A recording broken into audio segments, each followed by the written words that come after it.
Est-ce qu'Assemblée de Kinshasa et comment l'écriture là?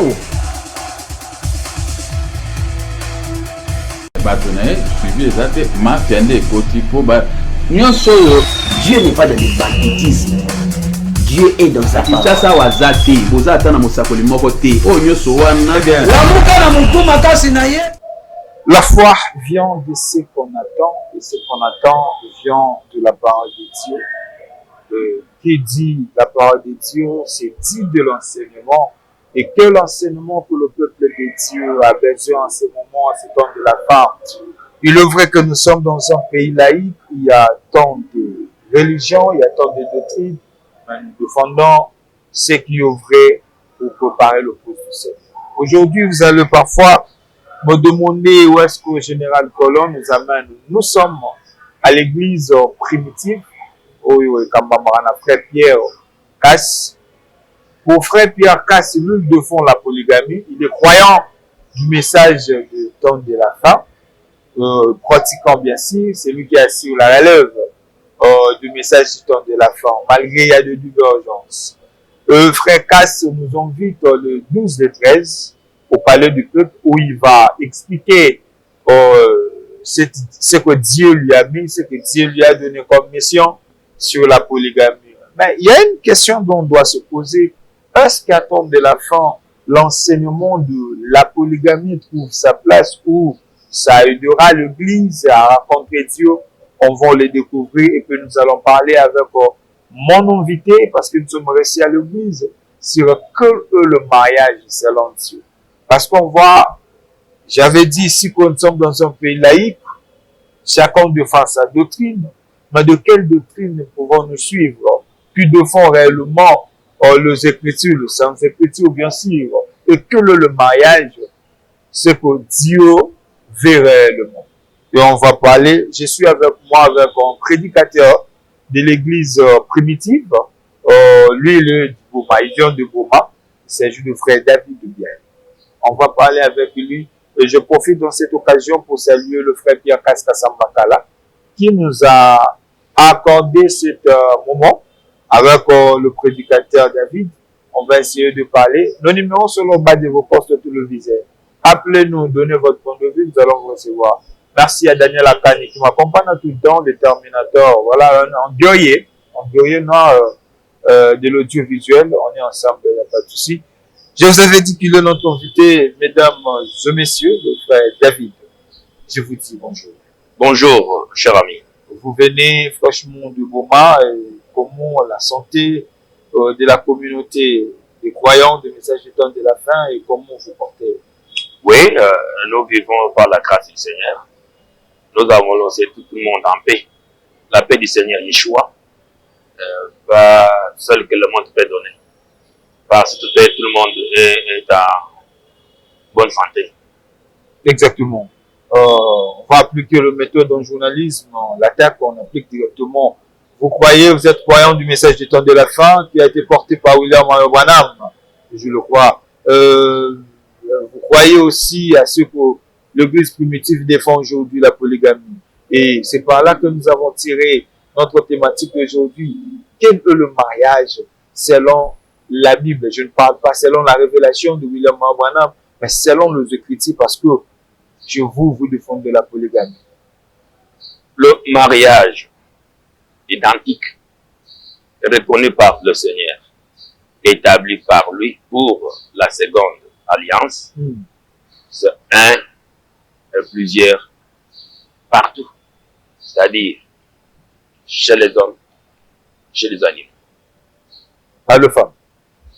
Mais la femme fait partie de l'humanité. Quand chez les hommes, c'est-à-dire la femme étant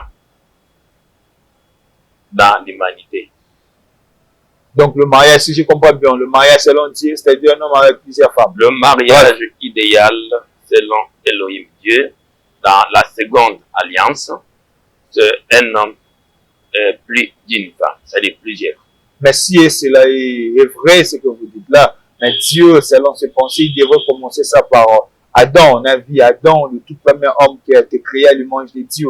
En procréateur, s'il faut bien placer le mot, il a été Dieu lui avait donné que Ève, il n'y avait pas d'autres femmes à côté de lui, si et seulement que la polygamie ou Dieu pour un homme plusieurs femmes, il devrait commencer ça par Adam, parce qu'Adam c'est un Dieu procréateur, c'est-à-dire Dieu, il a été créé par Dieu lui-même, mais Dieu lui avait donné qu'une seule femme, frère David. Mais qui vous dit et qui a dit? Mais c'est les Écritures. Qui oblige Dieu de commencer avec plusieurs femmes à Adam? C'est lui le créateur. Dans sa souveraineté, il a donné à Adam une femme. Plus tard, il donna à David plusieurs, toujours Dieu lui-même. Voilà la réponse. Mais l'état aussi, David était dans un état affaibli. Dieu lui avait donné de vierges pour le réchauffer. Mais ce n'était pas de femmes qui pouvaient faire toute sa vie avec eux, mais c'était le temps où David il était affaibli. On devait que lui apporter de jeunes filles vierges. La chose que tu parles... C'est ce que Dieu lui avait dit que si c'est là il peut, je vous ajouterai. Non. Ça, c'est une autre histoire. Mais lorsque vous allez dans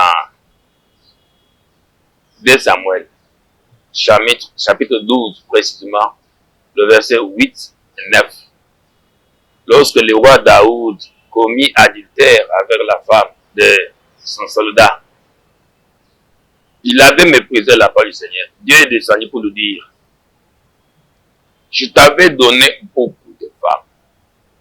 Si cela était paix, tu m'aurais dit. C'est-à-dire, Daoud devait s'adresser au Seigneur que les femmes que tu m'as données étaient paix.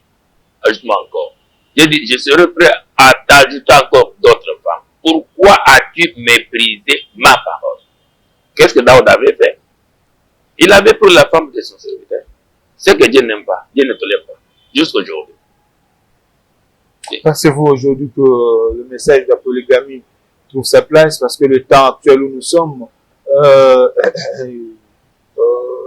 au temps de la fin, vers la fin du monde, et les gens ont plus besoin d'avoir un message, parfois la repentance, la crainte de Dieu. Quand vous enseignez la polygamie, pensez-vous que ça trouve sa place et ça pourra aussi porter des effets par rapport à ce que Dieu veut réellement? Qu'est-ce que vous entendez par les temps? Mais c'est maintenant même. Dieu a donné ça pour aujourd'hui. Cela doit être prêché, enseigné. On doit insister. La polygamie. Nous prenons même ça, puisque le monde aujourd'hui est devenu un monde fou. Les gens vivent dans l'hypocrisie. Ils sont des homosexuels, se plaignent dans des bureaux. Ils sont dans la pédophilie, se plaignent. Maintenant, le remède de Dieu, c'est de ramener les gens à la vérité. Vous parlez de la repentance. Mais la vraie repentance, c'est de reconnaître qu'on a prêché le mensonge qu'un homme doit avoir une seule femme. Ce que nous attendons de tout le monde dans ces pays, c'est de reconnaître qu'ils ont prêché le mensonge en prêchant la monogamie obligatoire. La monogamie n'a pas sa place dans la Bible. C'est la polygamie qu'on devait enseigner. On devait enseigner la polygamie. Bien sûr. Est-ce que ça aidera les gens à abandonner le mal? Mais puisque c'est la volonté de Dieu, au lieu que l'homme aille marier notre homme, Dieu lui épouse une seconde femme, vit avec elle, comme tu vas avec la première. Exode chapitre 21, verset 10. Mon avis avec le serviteur de Dieu, je prends l'exemple de Salomon qui a dit, après avoir tout gagné, il se rend compte que tout a été pour moi en vanité, tout est vanité. Il a compris le femme, et tout ce que je possédais, ce n'était pas utile. Or, il déclare que c'était en fait, Salomon n'a jamais appelé le mariage vanité. Pourquoi? C'est ce qu'il a dit, tout est lorsque vanité, vous allez, il faudrait se trouver devant un enseignant établi par le Seigneur pour redresser le mensonge prêché par l'Église catholique avec ses enfants. Lorsque vous allez dans Ecclésiaste, je crois, chapitre 2, verset 8. C'est écrit par l'homme sage, le roi Salomon, le pasteur, le rassembleur. Écoutez ce que l'homme l'a dit au sujet du mariage. Il faudrait amener le peuple à découvrir cette vérité. Je suis dans Ecclésiaste, chapitre 2.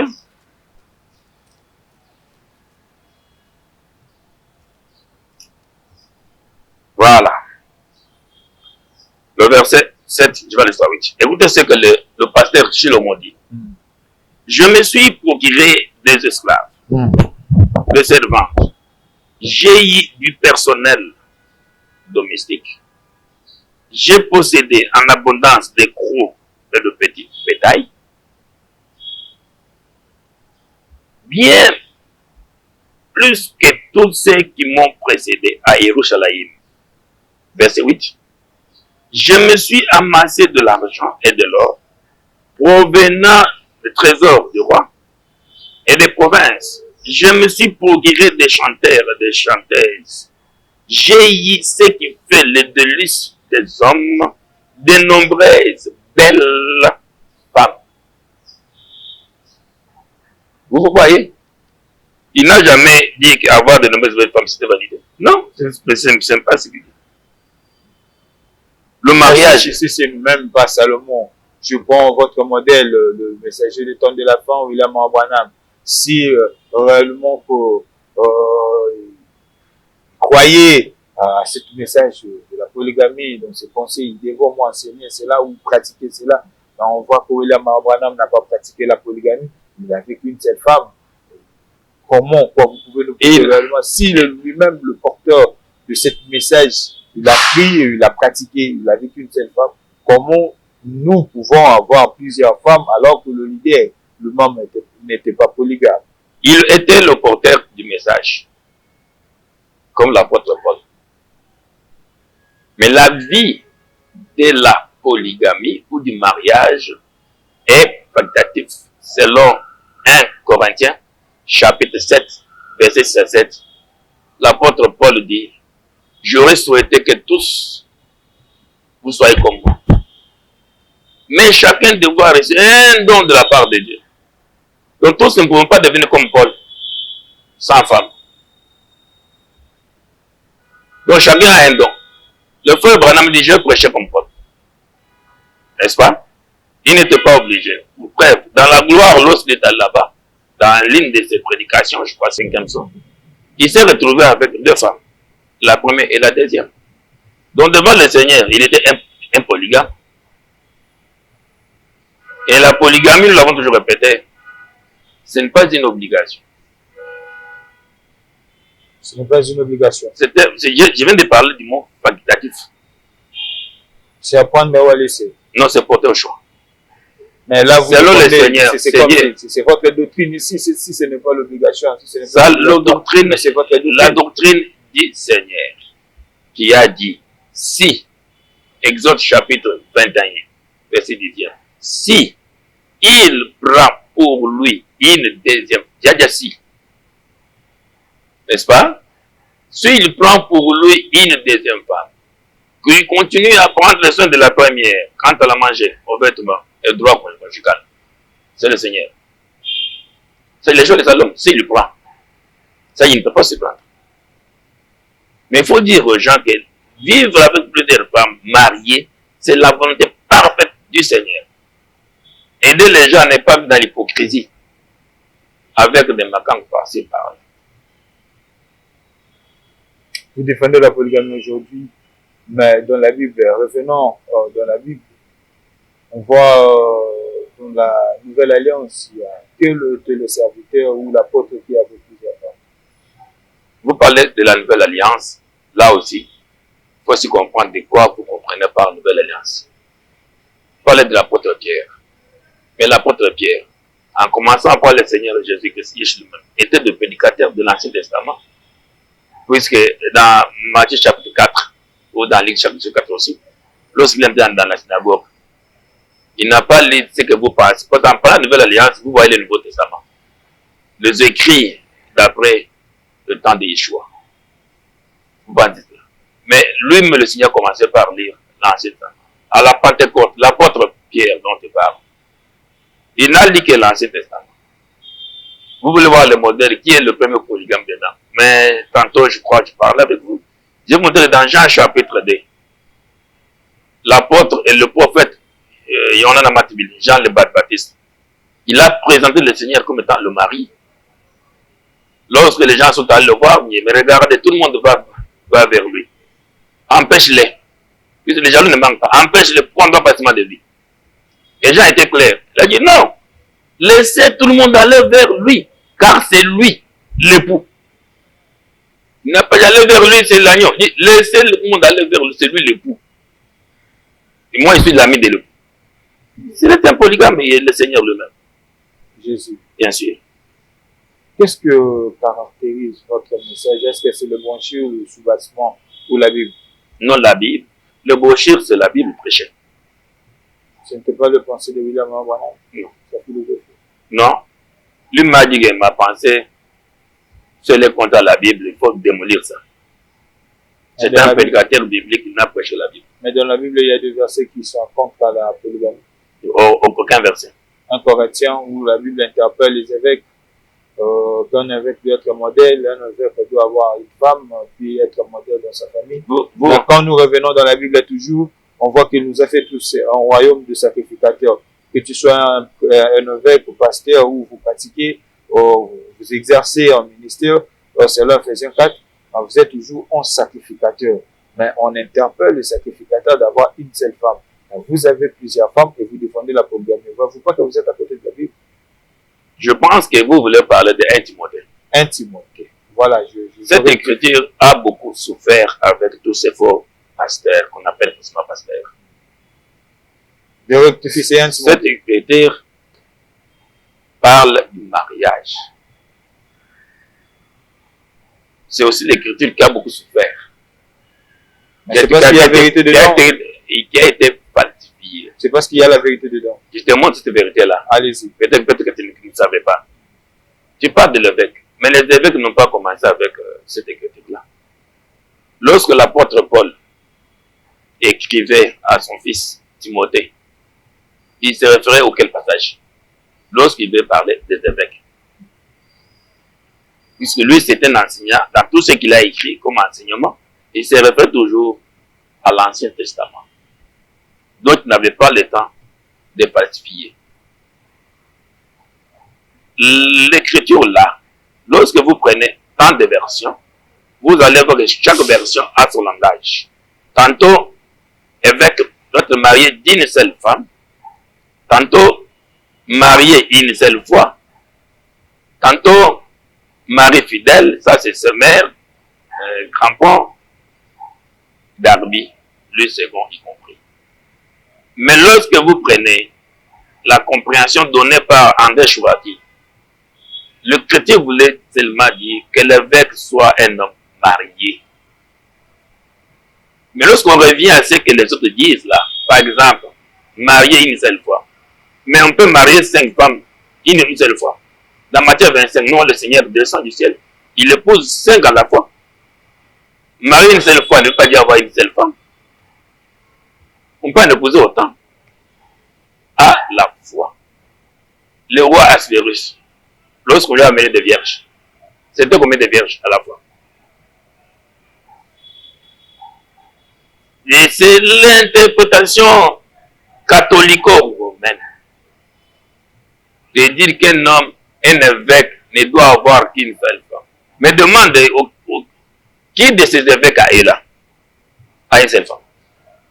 Mais ils se sont dit que c'est à Dieu, ils n'ont pas besoin d'avoir des femmes comme Paul. Vous avez énuméré, Paul n'avait pas aussi des femmes. Et ils sont concentrés. Puisqu'ils savent que ce sont des hypocrites. Ils vivent avec des femmes par-ci par-là, voire même des femmes mariées.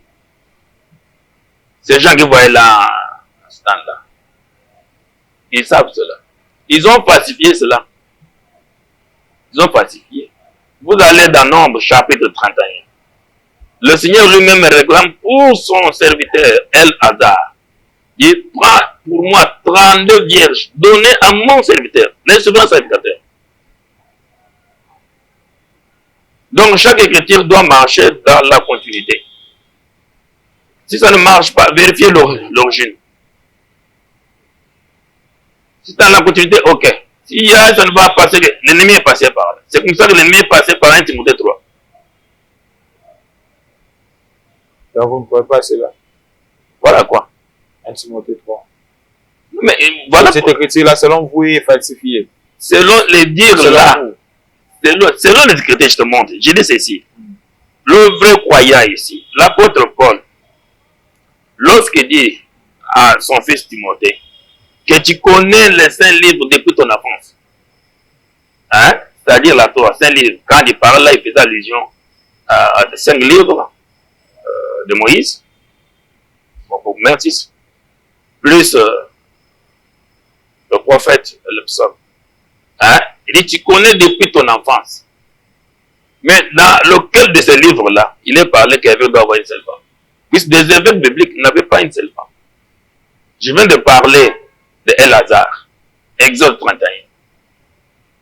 Dieu lui-même réclame pour lui 32 vierges, donc plus seul qu'il avait. Il avait combien?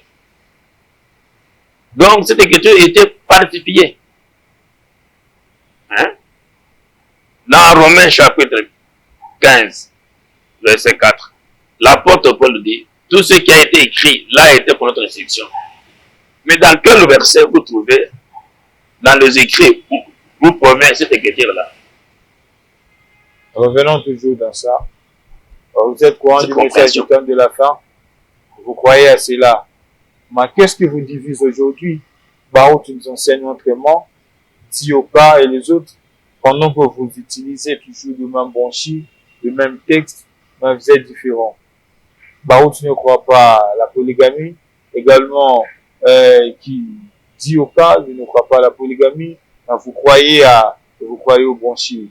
Qu'est-ce que vous divise? Pour commencer par la division avec Baruch et Dioka, ce n'est pas bien parlé. Pour qu'on divise ceux qui ont la même pensée. Mais la même pensée, mais dans le départ, Baruch n'a jamais écrit au message. Dieu n'en parle même pas. Ce sont les ennemis de la parole. Mais qu'est-ce qui nous sépare avec eux? Puisqu'ils sont du ténèbre. Nous sommes de la lumière. Ils peuvent avoir des brochures, mais la compréhension, Dieu les a privés. Ils ne croient pas. Les incroyants ne peuvent pas demeurer ensemble avec les croyants. Baruti, Dioka et d'autres là, ce sont les ennemis de la parole. Voilà pourquoi ils sont dans des troubles. Lorsque nous parlons, ils sont troublés.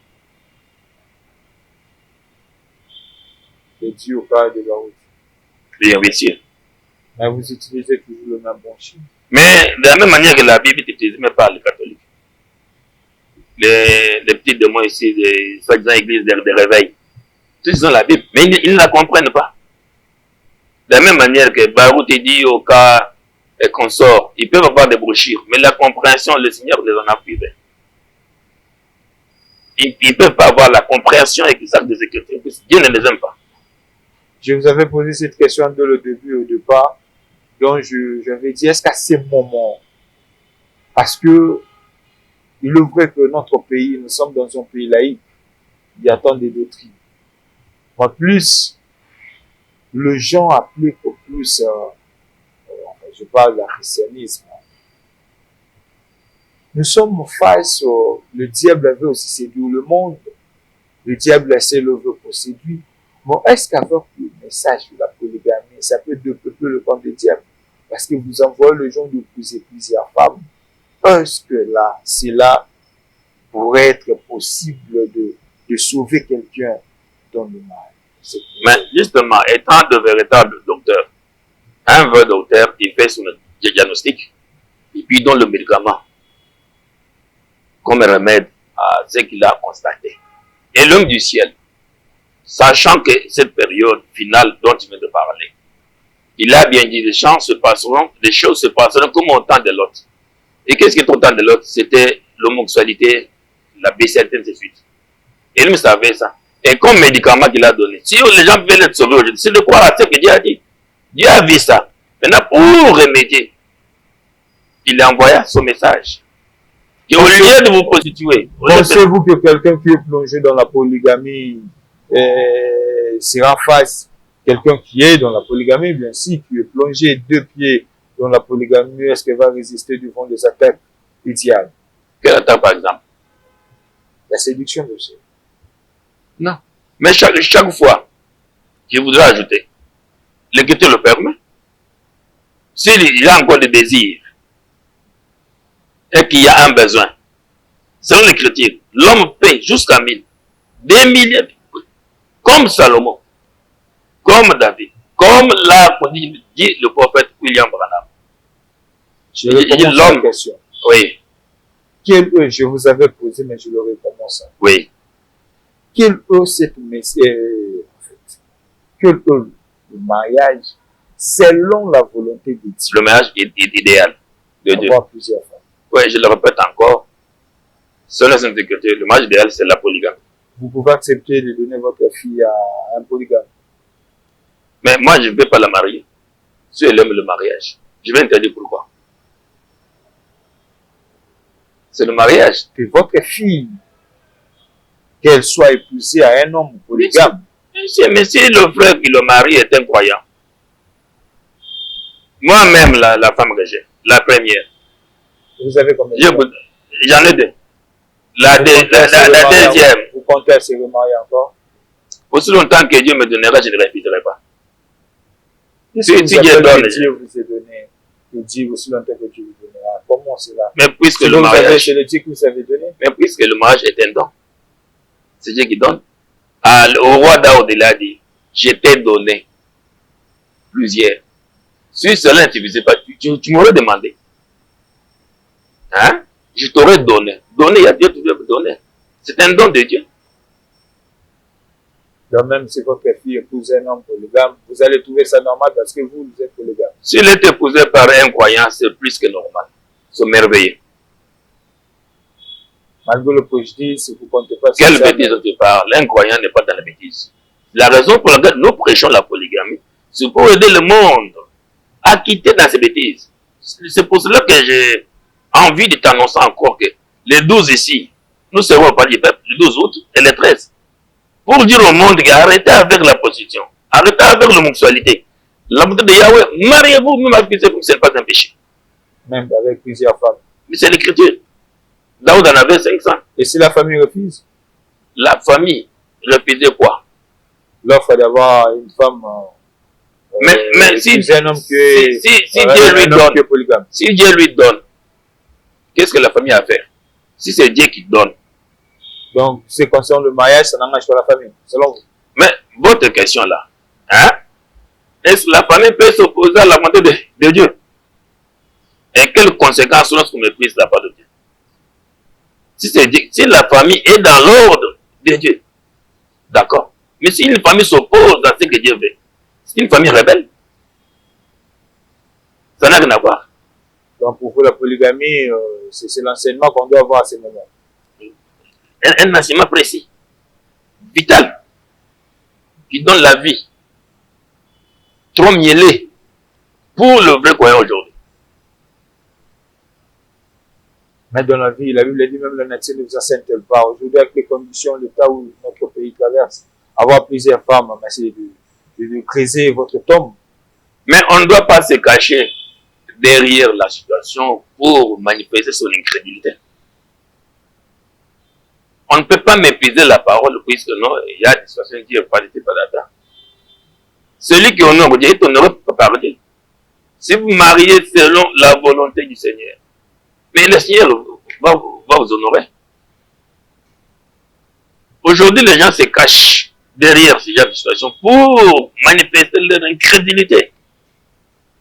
Mais Dieu a donné à David. C'est moi qui t'ai donné. C'est moi qui t'ai donné. Qu'est-ce que la situation va faire avec la parole du Seigneur? Un croyant vit selon la Bible, ne vit pas selon le mariage. Est-ce que c'est la dot que le nouveau mariage? C'est la dot ou c'est d'abord l'alliance entre l'homme et la femme? Ou, la dot fait partie du mariage. Mais la dot, ce n'est pas le mariage. C'est quoi le mariage? Le mariage, c'est l'accord entre deux personnes. Lorsque la femme accepte la proposition de l'homme, c'est le mariage. sans argent, si elle accepte, du coup, là, c'est le mariage. Non, mais il faudrait aussi que le parent te la donne. Mais apparemment, Et s'il y a des conditions qu'il faut donner la dot, il faut donner. C'est biblique. vous avez dit que le mariage n'engage pas le parent. Je fais que Non, on ne fait pas du méli-mélo concernant le mariage. Tu m'as posé la question de savoir si le parent s'oppose. Mais si c'est Dieu qui a donné, le parent ne peut pas s'opposer à la volonté de Dieu. S'il s'oppose, c'est qu'ils sont des parents rebelles. Ça nous avons montré. Maintenant, si pour se marier, on ne se ramasse pas en route. D'abord, l'accord doit venir de parents. Et puis le parent doit demander l'accord de l'intéressé. C'est ça le voie biblique, comme avec la sœur Rebecca, sont croisés, ou puis, c'est-à-dire dans la famille. La famille a écouté. Ils ont dit, mais demandons l'accord de l'enfant. Papa a dit oui. C'était fini. Aujourd'hui, la polygamie chez nous, chez vous, ici à l'église primitive, c'est votre doctrine. Mais dans la Bible, quand nous vérifions ou quand nous fouillons dans la Bible, on voit qu'il y a que vous défendez que l'Ancien Testament qui avait de polygames, mais dans la Nouvelle Alliance, apparemment, c'est comme si sur ce plan, vous n'avez pas assez de raisons à convaincre pour la polygamie sur le Nouveau Testament. La polygamie, c'est la volonté parfaite. C'est le mariage idéal de Dieu. Nous étant son peuple, nous emprisonnons. Alors, c'est une doctrine biblique. Et tous les vrais bibliques doivent défendre ce que Dieu, doivent prôner ce que Dieu a prôné. Voilà. Qu'est-ce qu'on peut retenir par la polygamie? Il faut retenir que la polygamie, c'est la parole de Dieu. C'est la volonté parfaite. Que les gens doivent cesser de vivre dans l'hypocrisie, dans la prostitution, doivent fuir le péché. C'est-à-dire l'homosexualité, la pédophilie, la prostitution, doivent fuir ça pour venir chez le Seigneur. Qui a dit ça? Tu m'as posé la question, qu'est-ce qu'on peut retenir? Et le Seigneur les attend. Votre source, vous êtes basé sur la Bible ou l'enseignement de William Branham? L'enseignement de William Branham était biblique. Mais la Bible dit c'est la parole, c'est l'esprit qui vivifie, ce n'est pas les Écritures. Je dis l'esprit qui vivifie, c'est l'esprit qui donne la vie, ce n'est pas les Écritures. Mais c'est ça, l'esprit peut être contraire à ce qui est écrit. Si l'esprit est contre ce qui est écrit, c'est un esprit rebelle. Par exemple, aujourd'hui, quand vous avez les barreaux de Dieu, ce sont des rebelles. Ils n'ont pas le Saint-Esprit. Puisqu'il est écrit dans Jean 16 que lorsque mon esprit viendra, il prendra de ce qui est à moi et vous la donnera. Le Saint-Esprit aujourd'hui ne peut pas aller au-delà de ce qui est écrit. Il prendra ce que Dieu a dit dans sa parole et il va vous donner. Raison pour laquelle, depuis que je parle, c'est mais vous faire écoute dans la Bible. Qu'est-ce qui vous assure, nous sommes arrivés à la fin, qu'est-ce qui vous assure réellement que vous êtes dans la vérité? La Bible. Mais je vous ai dit, si les Écritures tuent, mais c'est la parole, les Écritures tuent, mais c'est l'esprit qui vit. Mais monsieur, c'est cet esprit qui nous conduit toujours à la Bible, à la vérité. Et vous êtes un témoin, le monde entier aujourd'hui, comme je vous dis tantôt, si le monde entier veut avoir la lumière, ce monde doit écouter le Seigneur qui parle au travers de son église aujourd'hui, l'église primitive. Voilà, merci beaucoup. Nous sommes arrivés à la fin. Je vous donne une minute de nous rappeler l'invitation du 12-13 août. Oui. Ce sera quel événement et pour quel objectif? Oui, le 12, je crois que ce sera un samedi. L'église du Seigneur sera au rendez-vous au palais du peuple, le après-midi. Le dimanche, le 13 matin, l'église du Seigneur sera au rendez-vous avec son pasteur Pierre Casse pour ramener cette vérité qui est menacée, méprisée par tout le monde. Cette vérité que la polygamie, c'est la volonté parfaite de Dieu. C'est l'institution divine. Et nous invitons tous tous ceux qui suivent et ceux qui sont intéressés à découvrir la vérité, de venir recevoir cet enseignement. Peut-être que Yahweh pensera à eux. C'est quoi la polygamie? La polygamie, c'est la vie d'un homme qui vit simultanément avec plusieurs épouses. Merci beaucoup. Nous allons revenir pour parler de ça. C'était pour nous un plaisir de vous savoir très nombreux devant vos postes. Merci Frère David. C'est moi qui vous remercie pour votre gentillesse. Frère Pierre de nous avoir accordé ce lieu et puis l'autorisation. Merci à vous parce que vous nous avez suivis de partout dans la ville province de Kinshasa, mais aussi ailleurs. Merci. Je vous invite à vous abonner dans notre chaîne par d'autres officiels. Ça nous fera énormément plaisir et ça aidera aussi l'église. Si vous avez aimé, merci à Daniel Akani Massaro derrière la caméra. Merci à vous. Merci à Baïdian Sovala Ndebiso, Kimia Mabota, notre petit ministère d'ici, petit ministère Congo, que la partie peut s'exprimer. D'ici là, portez-vous bien. Au revoir. Est-ce que l'Assemblée de Kinshasa est comment l'écriture là? Suivi les athées, ma fiande côté pour Dieu n'est pas dans le banditisme.